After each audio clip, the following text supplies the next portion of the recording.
Shalom, and welcome to another in our series of podcasts from Temple Beth, a dynamic center for conservative Judaism in Los Angeles. This is a recording of a Shabbat teaching with Rabbi Adam Kligfeld.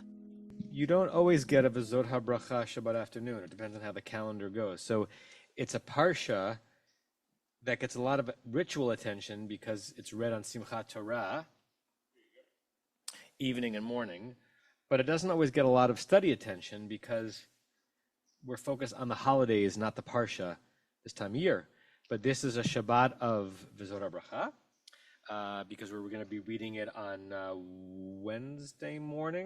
Tuesday night, Wednesday morning for Simchat Torah. And I thought we should look into the end of the Torah. And I have 4 or 5 kind of bursts of Hasidic wisdom, fantasy, using the thing that they already want to say about Torah study and life and kind of smushing it into the last words of the Torah, which is a very Jewy thing to do, right? But I want to start by saying that if you love Torah, which I hope we all do on some level, but if you live in a certain part of the Jewish world, you really love Torah, then coming to the end of it is melancholy. Like it's a celebratory holiday, Simchat Torah, but God, we've been with this story since last year, and I know we'll get to there next year, but boy, the journey is over. And I can imagine the commentators in the Midrash and also of the Hasidic era saying, I need to squeeze every last drop out of this material before I'm ready to start again. Many Talmudic and rabbinic texts end in flourishes, end with these great stories or great parables. The Torah does not end with a flourish per se. We'll see. It just ends with the end. But there's so many rabbinic expansions of it that turn it into something bigger and grander and even more exquisite than it is. Let's look at the verses. These are the last 3 verses of the Torah. And we kind of get the Torah's editorial voice. There's no more speaking. V'lo kamna v'od. There was never another prophet B'Yisrael, in Israel, Kimoshe, like Moshe. By the way, that limitation, there was never another prophet like Moshe in Israel, led some to believe, but other nations pretended they had someone like Moshe. But the Torah is saying, in Israel, no one ever even attempted to pretend to be like Moshe. Although there was a phrase, where I don't think Maimonides said it about himself, but it was said about Maimonides, Mi Moshe le-Moshe, from Moses to Moses, Maimonides, because his name was Moshe ben Maimon, lo kam kma Moshe. There was no one like Moshe in between, suggesting that Maimonides almost made it to the level of Moshe. And what about him? Asher yida'o Adonai, whom God knew, and the Yodea in biblical Hebrew can sometimes mean an intimate, even a sensual, sexual knowing. Sometimes people translate this as whom God singled out, whom God made special. In what way? Panim el panim, face to face, because Moshe is the only one who is able to see God face to face. And even there, Moshe doesn't see God face to face because Moshe sees God's back, but had an intimacy with the divine that no one else will get to. Okay. Any thoughts or comments or questions just on that first of the last 3 verses? Okay, let's go to the next verse. The next verse kind of, you wouldn't write this in English grammar putting a period after panim el panim because it continues the thought. In what way was Moshe different, singled out as a prophet? L'chol ha'otot. The la here is probably regarding, with respect to. It's translated here as in. Kol ha'otot, all of those signs, b'hamoftim, and the wonders. Which signs and wonders are we talking about? Plagues, right? Egypt, right? For the most part. Asher shalacho Adonai la'asot be'eretz Mitzrayim.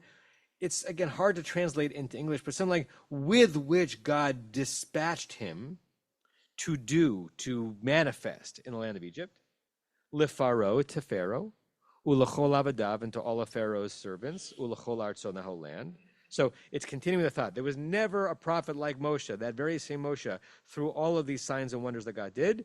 And verse 12 is also a continuation of the sentence. You wouldn't put a period after verse 11 either. Ulechol hayad chazaka. And regarding the entirety of the, very hard to translate this word for word. If you translate it as the entirety of the strong hand, it doesn't really make sense. Something like, and with respect to all of the power, ulechol hamorah hagadol, and the great awe, morah from the root yareh meaning fear or awe, asher asa Moshe le'nei kol Yisrael, that Moses did through to the eyes of all the Israelites. So verse 10 says there was no one like him. Verse 11 said there was no one like him vis-a-vis what he did with God's help to the Egyptians. And verse 12, the last line of the Torah is, also there was no one like him in terms of the great might and awe that he showed or expressed to the eyes, which means in the face of and the presence of all of Israel. Chazak, chazak, v'nid chazek. That's the end of the Torah. There was no one like Moshe, and there never will be. No one like Moshe in terms of what he did to the Egyptians. No one like Moshe in terms of what he did for the Israelites.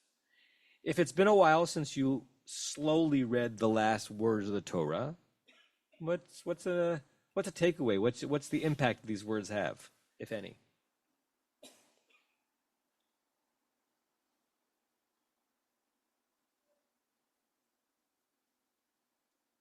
Good ending, mediocre ending, God could have done better. Judy, you're going to say something?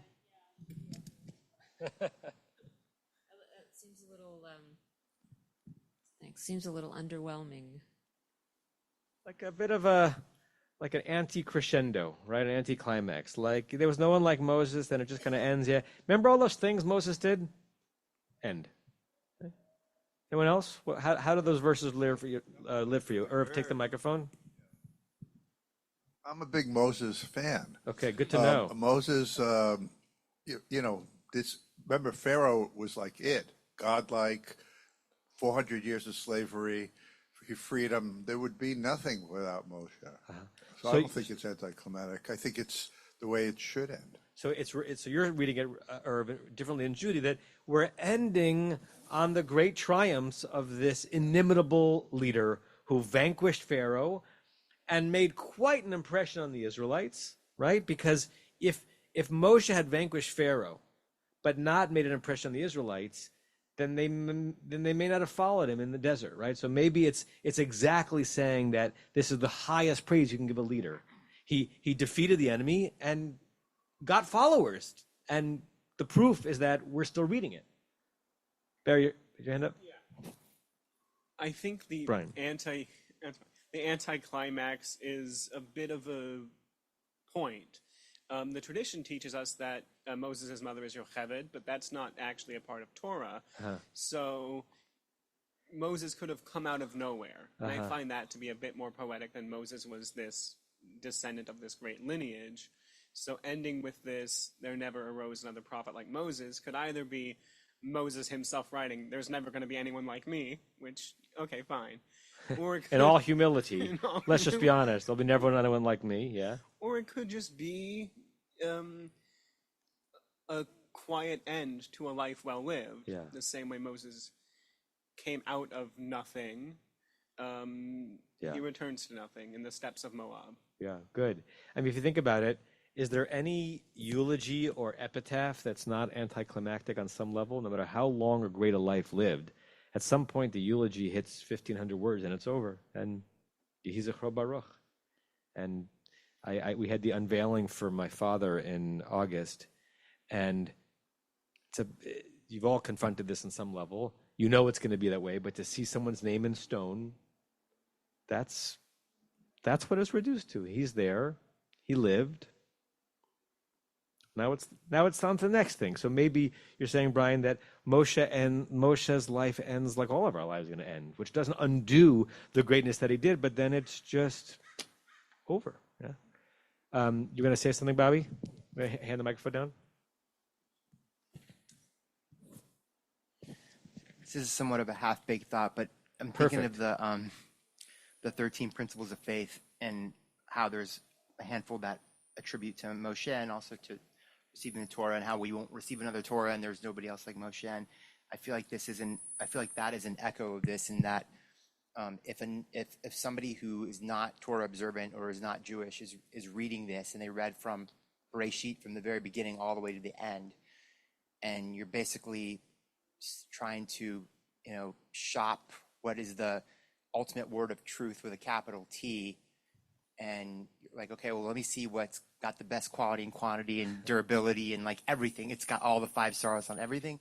I mean, I think this is basically ending and saying, this is it. If you want the word of God with a capital T, this is it, and take it or leave it. Like we've got this far, and it's kind of like a mic drop moment in a weird way. I read it as being very uninspiring and underwhelming, but at the same time, it's kind of like, he was the greatest, and this is the greatest text, and God is the only one. Yeah, and kind of take it or leave it, right? Leave it, Yeah, so what Bobby is reminding us of is in the Yigdal, Lo Kambi Yisrael Kemoshe Od Naviu Mabit. So it's almost a paraphrasing of the end of the Torah in that prayer. Good. Okay, so now let's look and see if, I don't know if we're going to get to all 5 of these, but these are 5 different, mostly Hasidic takes of rabbis trying to squeeze as much something out of the end of the Torah and out of the end of the life of Moshe as possible. Okay, this is a text number 2 called Mishmeret Itamar, written by Rabbi Itamar Wohlgelernter. I don't know if I'm pronouncing that right. 19th century Eastern Europe. And he plays a letter game. He looks at Le'enei Kol Yisrael, and he looks at the Rashi Teva, the first letters of each word, right? An acronym. So look what it says. That Resh Taf in the beginning of the Hebrew is Rashi Teva.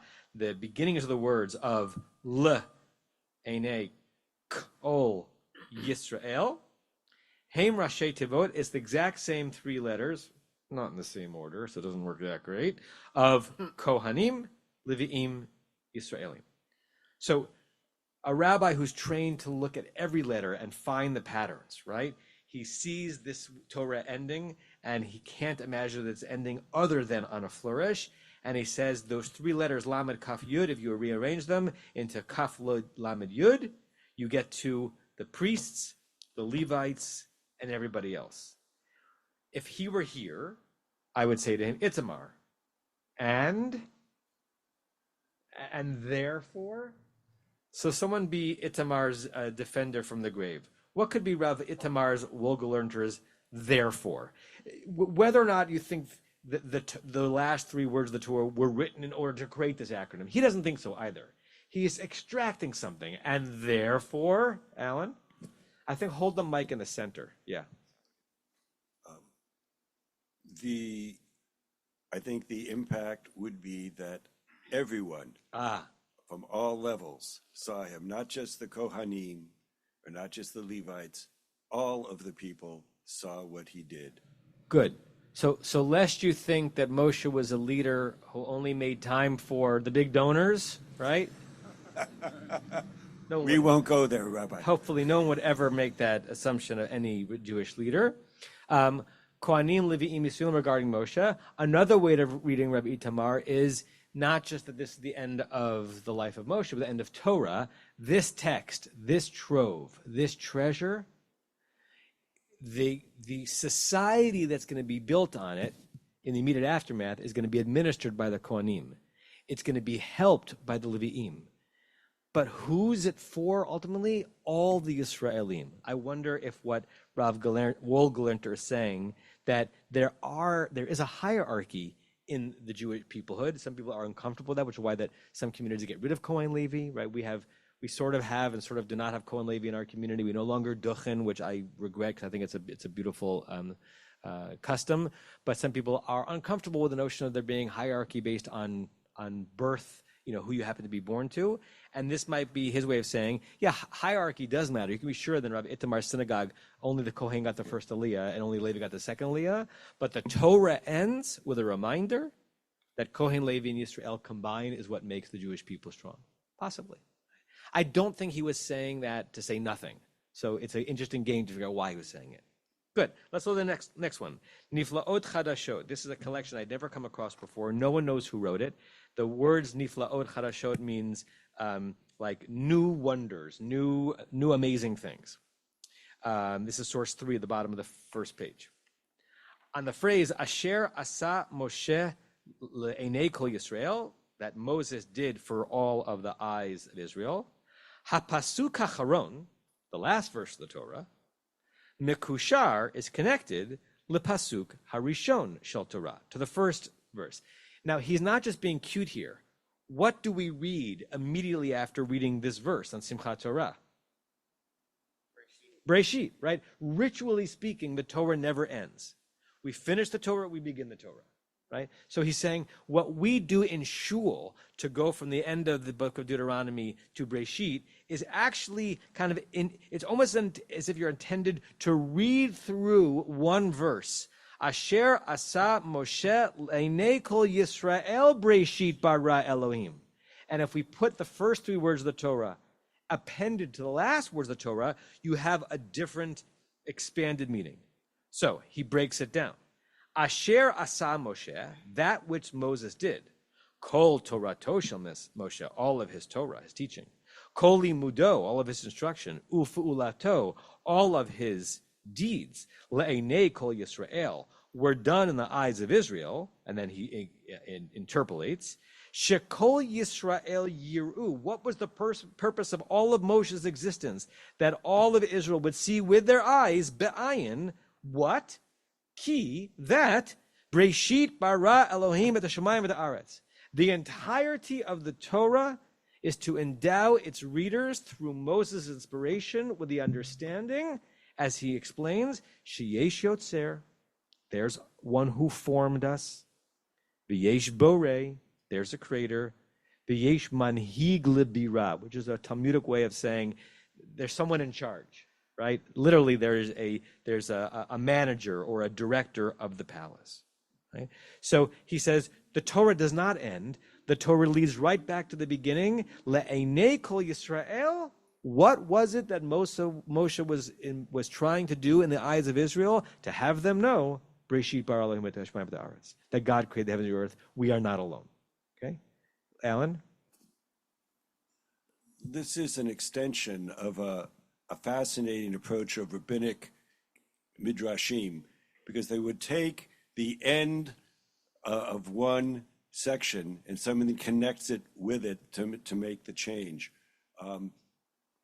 Meaning that, so we have Miriam dies and then there is no more water. They connect the two because they're side by side. Yes. Here, they're tying it in from the very end, wrapping around to the very beginning. I find that fascinating. Yeah. Thanks, Bobby. Right, and it's as if to saying this isn't the end. It's just it's connected to the next verse. What's the next verse in the Bible? What's the next verse in the Bible? Right, the first book of Joshua. The Bible doesn't end here. But the Hasidic take is the next verse you're supposed to read is not necessarily the first verse of Joshua, which is the Haftarah of Simchat Torah, but the next verse in meaning is really Breshit. There's also either intentionally or coincidentally connects to the first comment of Rashi on the Torah. The first famous comment of Rashi in the Torah is really a funny comment, not a funny comment, but it's an interesting way to begin a commentary that was going to last 1,000 years, which is, why does the Torah begin here? Why does this text that's about mitzvot, that's going to turn into halacha and Jewish peoplehood, begin with cosmology and begin with, the great Nephilim who have nothing to do with the Jewish people, and Noah, who was not a Jew, right?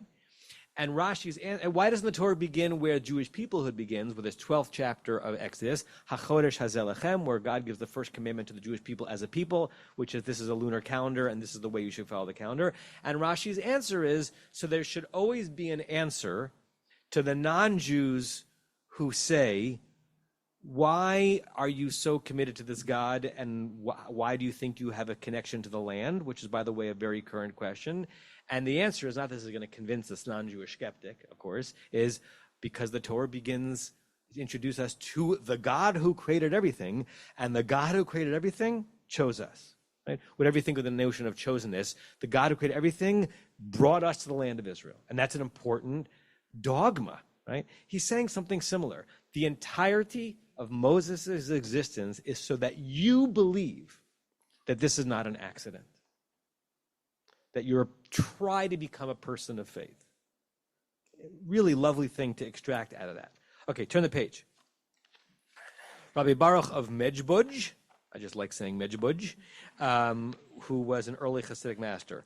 On the phrase Le'enei Kol Yisrael, he also connects it to Breshit. He says, read through, Le'enei Kol Yisrael Breshit, Lefi Einei Yisrael. As he takes Moshe out of this. By the way, so the previous commentary read Moshe's actions in front of the Israelites into Breshit. Rabbi Baruch of Mejbuj imagines just connect the phrase Le'enei Kol Yisrael Breshit to the eyes of all of Israel in the beginning. Lefi Einei Yisrael, through the eyes of the Jewish people. Vehistaklutam b'Torah, and they're peering, they're poring over the Torah. Kach hu chidush ma'aseh Breshit b'chol yom. This is lovely. That is the most significant recreation of the world every day. Right? This is the Yeshiva Bacher's dream commentary. This is the kind of commentary that supports something in the phenomenon of the modern state of Israel that I find very troubling, which is such a significant portion of the population that spend all their time studying Torah, not contributing to society, and not serving the army, right? But what they would say is that, or they could say is, yeah, but the whole purpose of creation is for us to study Torah, or our studying Torah every day is the recreation of the world, right? A little bit self-important, but also lifting up what we're doing right now. What we are doing right now is continuing the recreation of the world, right? Lovely, yes. Bobby, Mike? But it's interesting too, because when it comes to Shabbat and refraining from 13 acts of Malachot, we can be creative in so many different ways. So it's like in tribute to Sukkot, when we talk about the 4 types of Jews, and you want to be the etrog, you're doing the mitzvot of all kinds of mitzvot in Malachot, and you're also diving into the text. So you have to have both. And if you're just focusing on, the text, it defeats the purpose because you don't have the application there. I think you're right. You could read this as a little bit elitist, which is interesting for a Hasidic text, or what he means by histaklutam b'Torah, they're pouring into the Torah, is he might mean not just the cerebral exercise of study, but the being devoted to Torah. And by the way, that is a Hasidic take. That's a Chabad take. Whatever you mixed feelings may have about Chabad, they do believe that if they can get you to put on tefillin, not you, Judy. No. You have recreated the world. I didn't mean to be glib about that. The reason I said that is that I'll just tell you a quick story having nothing to do with what I was teaching. When I was on sabbatical last time, I took Noah and Aiden, who were then 11th and 8th grade, on a short trip to Paris from England. And we were walking through Le Marais, the Jewish quarter in Paris. And a Chabadnik came over to me and tried to get me to put on tefillin. So first of all, I had put on tefillin that day, but I decided I would toy with him a little bit. And I said, I would like if you want the notch in your belt to put tefillin on me, that's no problem, but you have to put them on them too. And he's like, oh, but they're women. I'm like, yeah, I know.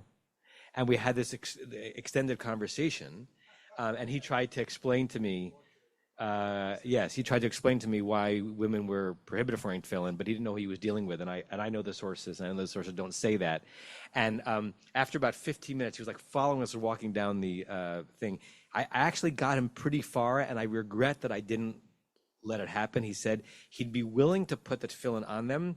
He used the phrase kila achar yad, like not the exact right way. He was going to put it on the wrong arm. He was going to put it backwards without a bracha. And I wish I would have said yes, just for the visual of a Chabadnik putting tefillin on my daughters in the Marais. But I was stubborn, and I said, either you put it on the regular way, or you can't put it on me either. And then he walked away. So, but what Chabadniks think they are doing when they are getting you involved in Torah is participating in the recreation of the world.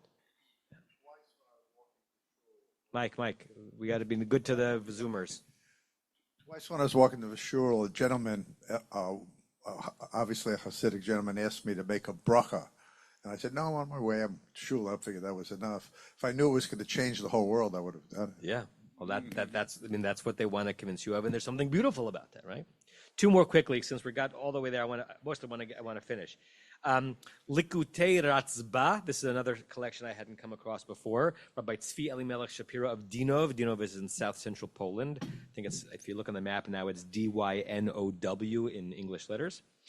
On the phrase Le'enei Kol Yisrael, HaTorah Mistayemet. The Torah ends Bilamid. The last letter is a Lamed, Yisrael. Shehu Ha'ot HaGvo'a Mikol HaOtiot. The Lamed is what? The tallest letter, right? Except for maybe the final Tzadi and Fei, right? But it's the tallest of the regular letters. It goes above the lines of all the others. If you're a sofer, you have to be very careful to make sure that your Lamed doesn't, the top of your Lamed doesn't go higher than the bottom of the line on top of it. So it's a tall letter.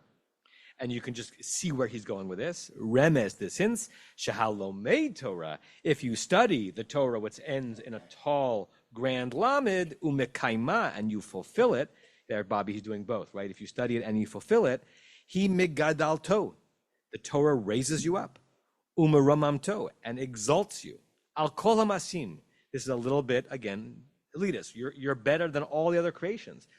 I kind of believe on some level that by studying Torah, you become a more exalted version of a human being. V'notenet lo gdula, gives you greatness. That lamed that we end with is a hint at the greatness you can achieve if you go right back to the beginning and study it again. Lovely pulling out. And then the last one. Also, this was a wonderful discovery for me because I came across sages that I'd never studied before. Amarot Toharot, it's a collection called Amarot Torah, which means pure sayings, by Rabbi Benjamin Haddad of Tunis. I wanted to bring a Sephardi source in here as well from Tunisia. Otiot Sof HaTorah Utchilata. So we had taken a break in the commentaries from those who were connecting the end to the beginning. We go back to connecting them. The letters of the end of the Torah, Utchilata, and its beginning, Hem Otiot Lev, right? Beh Reshit, that's the bet. Uleinei Kol Yisrael, right? So if you take the last letter, the Lamed, and you immediately go to the first word of the Torah, you're at the bet, and that spells out heart, right? Now, I want to put a pause here a second because we don't know what the word heart meant in any generation other than our own. Like, you got to have heart, and like I don't have the heart to tell you. We use the English word heart to mean many of the things besides the beating heart, right? We do not know what Rabbi Benjamin of Tunis meant of it. We don't know what the Torah meant with it. V'ahavta et Adonai Elohecha b'chol levavcha. You shall love the Lord your God with all your lev. We don't presume the Torah meant the organ. So already in the Torah's time, as lev meant something besides the organ. Some people believe that lev was connected to the intellect, right? The Greeks certainly thought that the heart was a center of the intellect and being. So it's hard to know what other cultures mean when they say that you should focus on the lev. It may not mean romance. We don't know what it means. But he wants us to see that lev, which does mean the word heart, is spelled out in the end of the beginning of the Torah. Lirmos, to hint at, shehatamid chacham, that the scholar nidmeh lalev is similar to a heart. In what way? Kemosha halev, so I think he's here talking about the organ. Notain heyot lechol evarim. That word heyot could also be chiyut. It's unclear in the manuscript if it's a heyot, which means being, chiyut, which means life. Probably was chiyut, like vitality. The heart gives. Rabbi Benjamin Haddad of Tunis lived late enough to know that the circulatory system relies on the heart getting blood to the organs, right? That it gives life to the limbs. Umimeno ba'ayado heim nisonim, and as a result of the heart and through it, they are nourished by the blood.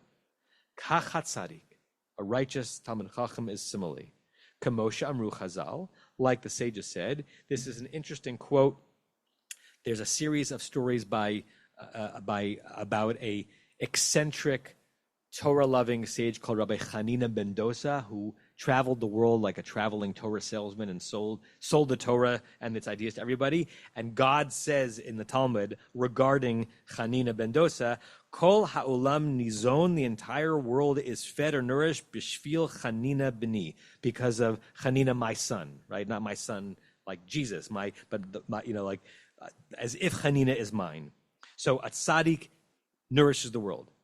V'zeh shamar, and that's right, and that's why when it says Moshe at the end of the verse, parentheses, HaMoreh, the teacher, the original tzaddik, tzarich liot, quote, this is now from the end of the verse, Leinei Yisrael, has to be to the eyes of Israel, and he explains, Sheyelahem le'einayim. Moshe, the teacher, like any tzaddik, is supposed to be like eyes for the people. Leha'ir lahem, to illuminate for them, et haderech yelchubat, on the way that they should go. Ulalamdam Torah mitzvot, and to teach them Torah mitzvot. Kihu halev, because the tzaddik is the heart, hanirmaz, that is hinted at, besof haTorah ubetchilata. It's hinted at by the end of the Torah and the beginning. In other words, le'enei kol Yisrael, the last three words of the Torah, lev, right? Who are the eyes of Israel? The lev. Who is the lev? The scholar, the righteous person. Without them, everyone is blind. The Hasidic world really believes that. Without any presumptions, maybe you believe that on some level as well, that if the community didn't have rabbis and teachers and scholars to expose you to the tradition, then maybe the world would be darker, we'd be blinder. I certainly wouldn't have gone into this work without believing it on some level. Not that I'm superhuman, but that my job is to expose as many people as possible to the beauty of Torah and life of Judaism. And that's what a lev does for the body. Altogether, what a marvelous collection of midrashim and commentaries, and ending this text with a great flourish and a reminder that when we study this text, beautiful things happen. When we live a life connected to this text, we live more exalted, and that the thing we should do immediately upon completing it, starting it again.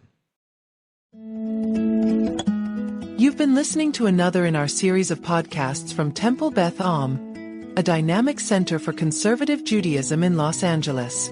If you enjoy these podcasts, we invite you to write a review on the Apple Podcast website or wherever you get your podcasts. For more information on Temple Beth Am, Los Angeles, please visit www.tbala.org.